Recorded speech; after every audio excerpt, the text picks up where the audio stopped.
મારી યુટ્યુબ ચેનલમાં આપ સૌનું સ્વાગત છે। હું હર્ષાબેન કટકિયા। આજે આપણે જય બાબા સ્વામી, જય ગુરુદેવ। આજે આપણે બનાવવાના છે એ કારેલાનું શાક અને એ ફોડવાનું। તો એને માટે આપણે 3 મીડિયમ કારેલા સુધારી લીધા છે અને ગોળ ગોળ, અને છાલ તો આપણે કાઢી નથી, જો તમે જોઈ શકો હું કોઈ દી છાલ કાઢતી નથી। તો હવે આપણે એને માટે ગેસ ચાલુ કરી દઈશું।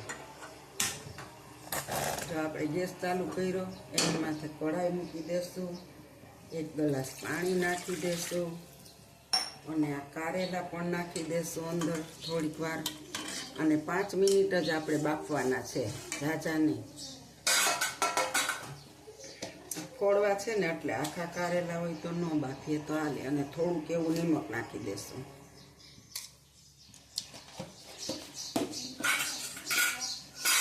અને હવે આપણે આને જરીક હલાવી દઈશું એટલે નિમક બધે ચડી જાય।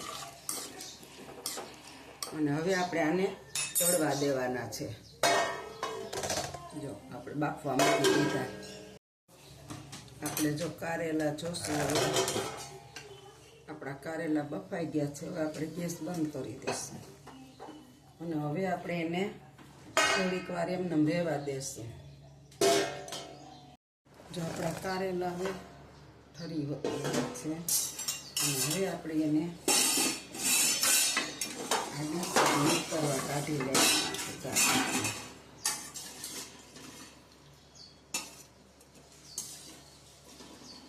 આવી રીતના આપણે બધા કાઢી લેશું, નીતરવા બધા। હવે કારેલાને જરીક વાર નીતરવા દઈશું, આ નીતરે ત્યાં સુધી આપણે હવે બીજું ચાલુ કરીશું। ગેસ ચાલુ કરીશું, કઢાઈ મૂકીશું એની માથે,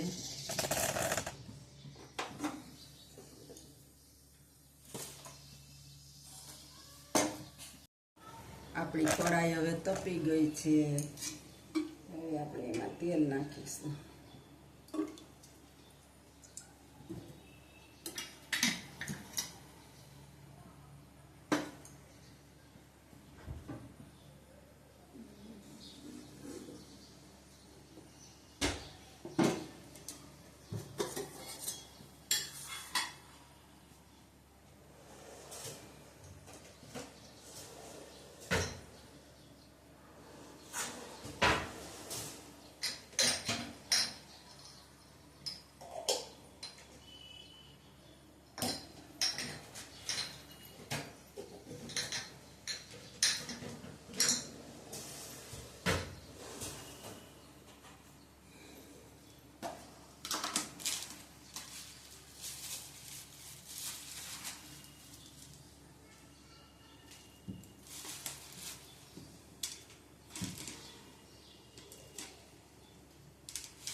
હવે આપણે આમાં જીરું નાખીશું,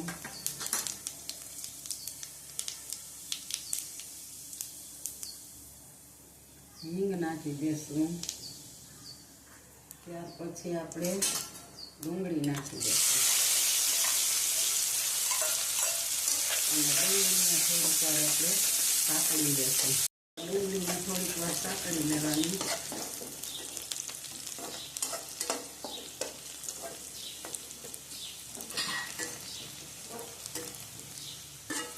આપણે આદુની પેસ્ટ નાખી દઈશું, છીણીને લીધું છે ખમણીને,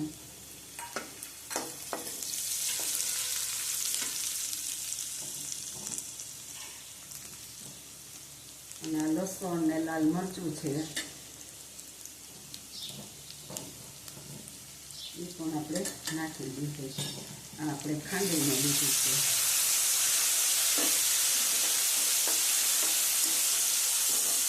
અને હવે આપણે એની અંદર કારેલા નાખી દેવાના,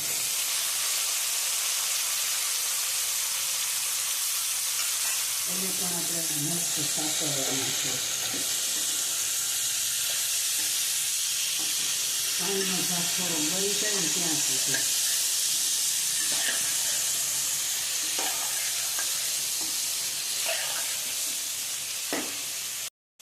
હવે આપણે એમાં હળદર પાવડર નાખીશું, ધાણા જીરું નાખીશું,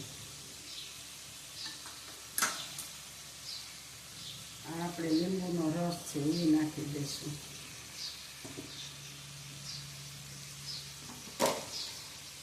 થોડુંક આપણે ગોળ નાખીશું. કારેલાના શાકની અંદર ગોળ છે ને લીંબુ સાથે બહુ મસ્ત લાગતો હોય છે.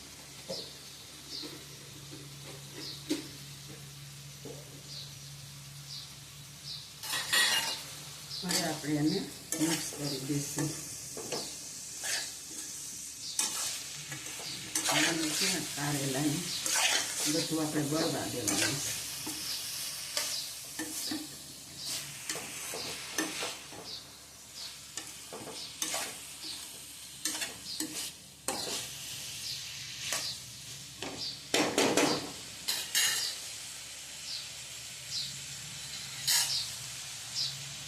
પછી આપણે કારેલા છે ચડવા દેવા પડશે, એટલે આપણે એને થાળી ઉપર પાણી મૂકી અને ચડવા દઈશું. આવી રીતના આપણે એને ચડવા દેવાના થોડીક વાર. હાલો, હવે આપણે જરીક આ પાણીને ઉતારીને ચડવા દઈશું.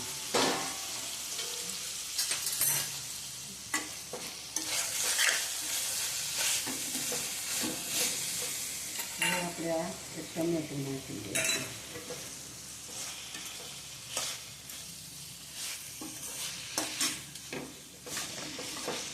હવે આપણે છે ને પાછું ખારી પાણી ઢાંકી દઈશું. આપણે આમાંથી ટમેટા ગળશે ને રસો થશે. ઢાંકીને ધીરે ગેસે 5 મિનિટ ચડવા દેશું. હવે આપણે થાળી ઉઘાડીને જોઈ લેશું. જો આ થાળીની નીચે પાણી થોડું ટમેટાનું થયું, થોડું ગોળનું થયું અને મસ્ત આપણું શાક હવે બફાઈ જવા આવ્યું છે. જરી જોઈ લેશું આપણે દબાવીને કે આપણું શાક ચડી ગયું. થોડીક વાર છે. હવે આપણે એની અંદર છે ને આપણે આખા રીંગણા ને એવું બધું ભરવાનો મસાલો હોય ને એ કરીને રાખીએ જ છીએ, એટલે આપણે એ થોડોક છાંટી દેવાનો છે. કારણ કે આ બહુ તીખું નથી કરવાનું. એક શાક તો તીખું બનાવી લીધું ચોળી બટેટાનું, આ બહુ તીખું નહીં, મોળું. અને આખા રીંગણા બટેટા આપણે ભરીએ ને એનો મસાલો છે, એ આપણે થોડો થોડો છાંટી દેવાનો સાચો આછો, એટલે શાકનો સ્વાદ અસલ ભરેલા જેવો બની જશે. અને પાછું આપણે એને ઢાંકી દઈશું, એટલે વરાળે શાક આપણું ચડી જશે. આપણે હજી એને ધીરે ગેસે વરાળે ચડવા જ દેવાનું છે. હવે આપણે શાક જોઈ લેશું. હાલો, જો આપણું શાક હવે મસ્ત ચડી ગયું છે. આપણે બહુ તીખું નથી કરવાના, લસણ મરચું નાખ્યું છે અને શાક આપણું મસ્ત બની ગયું છે. જોતાં જ ખાવાનું મન થઈ જાય એવું, અને લૂખું ખાવ ને એવું ભાગલા. ખાટું મીઠું તીખું નહીં બહુ, એટલે માપે તીખું. અને આપણે હવે સેજાને એમને ખુલ્લું ચોળવી લઈએ, એટલે સેજે પાણીનો ભાગ ન દે. તમે જોઈ શકો છો. જો આપણું શાકને હવે 2 મિનિટ રહેવા દેવું છે. જો 2 મિનિટ થઈ ગઈ, હવે અવાજ આવે છે તડતડ અને તેલ બધું છૂટું પડી ગયું છે. અને હવે આપણું શાક કમ્પ્લીટ થઈ ગયું છે. હવે આપણે ગેસને બંધ કરી દેવાનું છે, ચલાવી.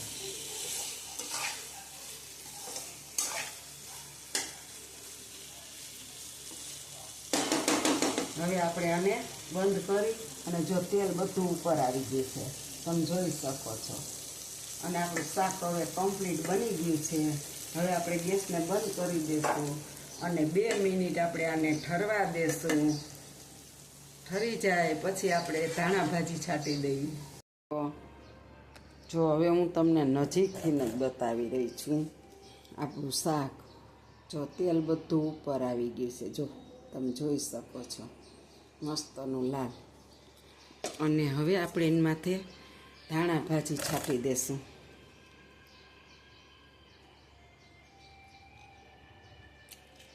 હાલો, જો આ મારી કારેલાના શાકની રેસીપી તમને સારી લાગી હોય તો લાઈક કરજો, શેર કરજો, બેલ લાઈક બટન દબાવવાનું ભૂલતા નહીં.